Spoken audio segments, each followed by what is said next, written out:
Hey guys, today I want to talk to you about the Ugly Stik Elite, one of my favorite budget rods as an all-arounder.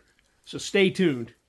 And don't forget that at usangler.com you'll find full review articles as well as detailed how-to guides for pretty much anything you're interested in that's fishing related.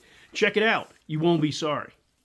And as always, you'll find links to relevant articles on our site in the description, as well as links to the products that I discuss. Hey guys, today I want to talk to you about one of my favorite rods, the Ugly Stik Elite. I'm going to give you a full review of this bad boy, and that'll help you decide, I hope, whether or not you want to spend your hard-earned money on this rod or not. The first thing I'd like to talk about is the blank, probably the most important part of any rod. So Ugly Stik is famous for super durable, super tough fiberglass, and it's no lie. Those rods can take punishment that your graphite or carbon fiber rods can't even dream about. I've slammed these in car doors. I've hit them with rolling up windows. You know, the kinds of stuff that happens to a rod in real life. And it didn't do anything to them. I've also caught fish on lighter Ugly Stiks that, probably heavier, probably more punishment than that rod was ever designed for. And it took it without missing a hitch. So if you're tough on your gear, this is a really good choice.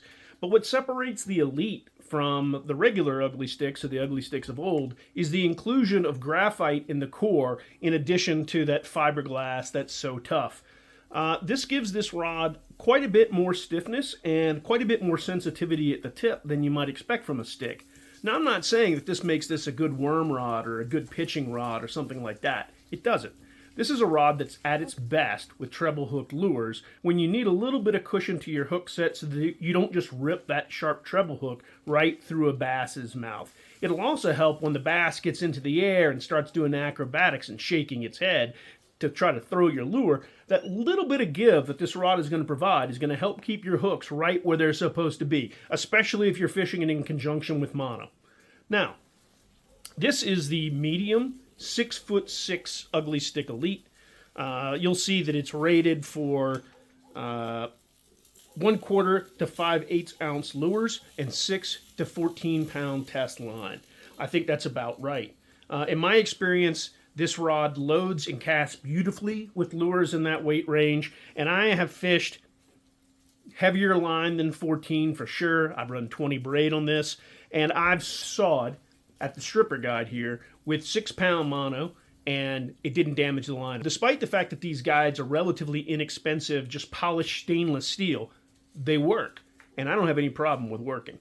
The guides themselves on this particular rod are pretty well aligned, but in truth, it really doesn't make much difference if they are off a little bit and you get a little bit of friction through the guides. Yeah, all things being equal, it's going to reduce your casting distance, but it's really not that big a deal. Another great thing about the Ugly Stik Elite is this really nice cork handle. Not only is it higher quality than you would anticipate, it's pretty durable, it's very comfortable, and there's plenty of real estate here for you to fight or to snap cast if you're into surf casting, right? So you can use this rod not just in freshwater, but in saltwater inshore as well. I would have no problem fishing from the beach or going after reds and specks with this rod, with the right line and the right lures. It's going to be money all day long. So what's not to like about this rod? Well, the fit and finish is nowhere near what you would expect from a rod in the $100 or $200 price range, and of course, this rod's not in the $100 or $200 price range, so it's kind of ridiculous to expect that. But if you're looking for a high-end rod, this is not the place to look. But if you're looking for tough, durable, and surprisingly sensitive, a rod that casts well, fights like a dream, and never complains, this is a very good buy, and it's offered at very, very reasonable prices pretty much anywhere you can buy rods.